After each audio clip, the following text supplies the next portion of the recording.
Hello, and welcome to In Your Bible. I'm your host, George W. Green. Christians, are you being plundered?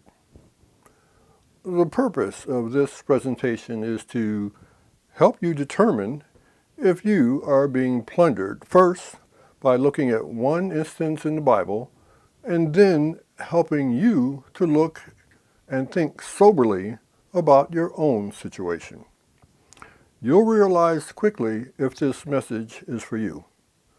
After I explain a few things and you feel something cutting through some long-held practices or beliefs, that means this lesson is for you. Let's get into it. First, let me define plunder. Plunder applies to what is taken not only in war, but in robbery, in banditry, grafting, or swindling. Let me explain swindle. To swindle is to obtain money or property by fraud or deceit. Okay? You can also be plundered in a non-violent way by someone talking you out of your money.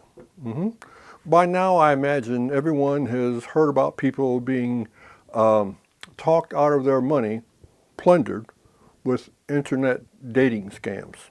So yeah, just by the scammer saying things that you want to hear, and while the victim has never even talked to the scammer face to face,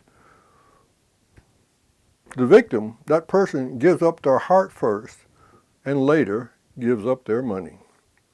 It's amazing, but it still continues to happen on the internet.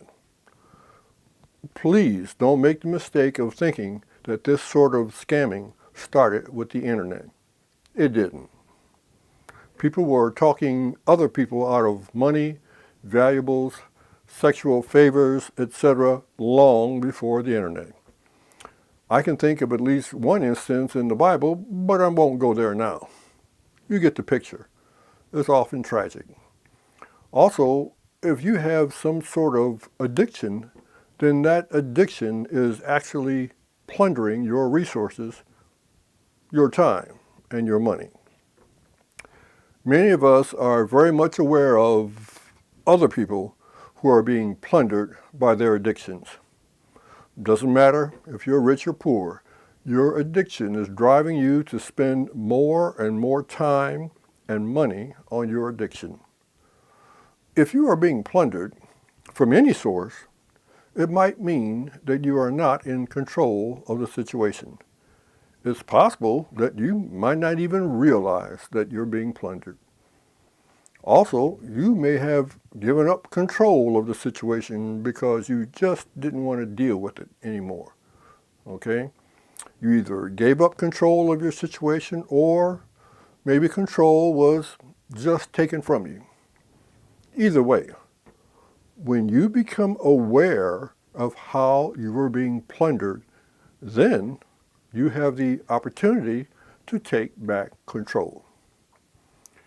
You have the opportunity, but do you have the courage to make the needed change? Maybe it's a lack of willpower, or maybe a lack of conviction. Maybe you feel threatened. Maybe you are blinded and really can't see clearly to understand what or who is plundering your resources. Maybe it's conditioning, meaning you just keep on doing what you're used to doing, with some of you even realizing that it's not good for you. Okay? That's one way people repeatedly return to abusive relationships.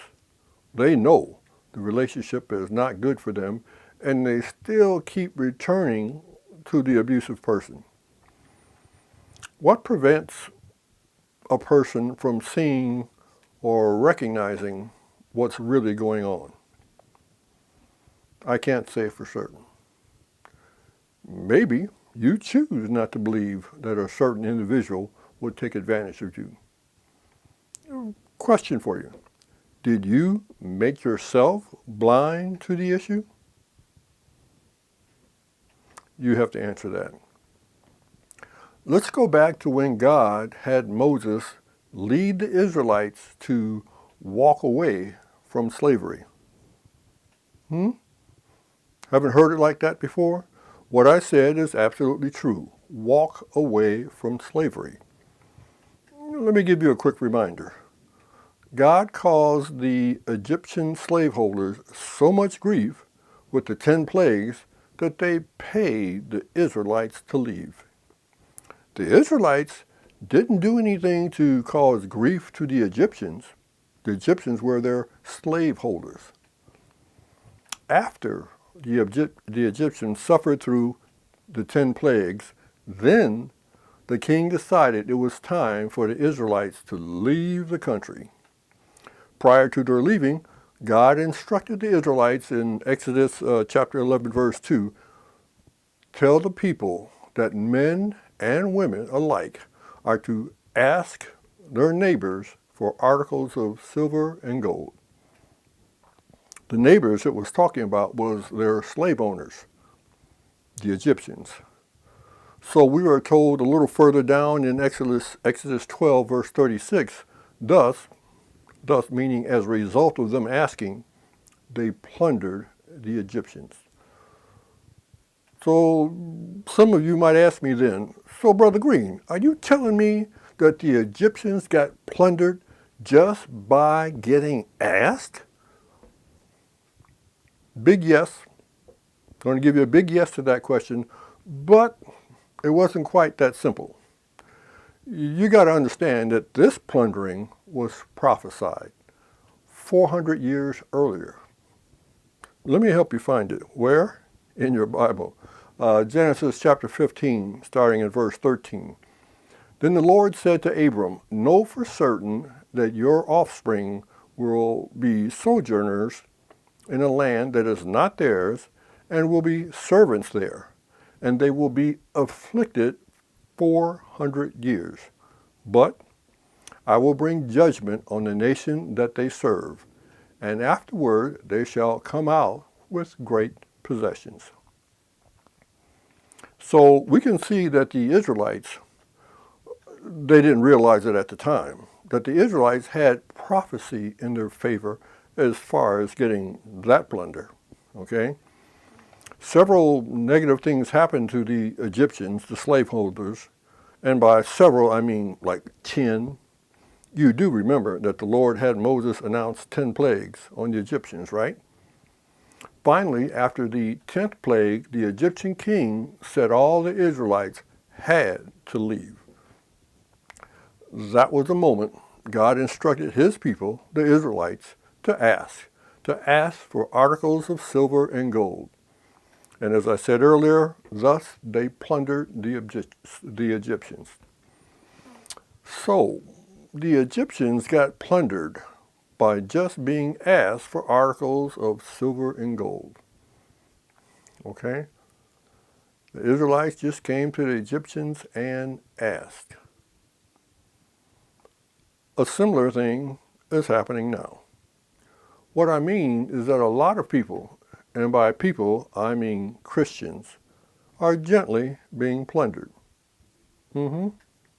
Mostly on Sundays. That's right. I'm talking about a lot of regular church-going Christians. Did that make you feel uncomfortable? Good. Then I have your attention. You are the person I'm talking to. Let me tell you a little more about the persons I am talking to. Many of you believe that your repeated financial gifts to your religious organization ensures that you are on God's good side. Some of you take it further and believe that your gifts guarantee that God owes you as a result. Sorry, not true. Your gifts to your church organization don't carry a guarantee of wealth in return from God, even though many religious leaders have led you to believe that. I'll cover that in my next presentation. Thank you for listening.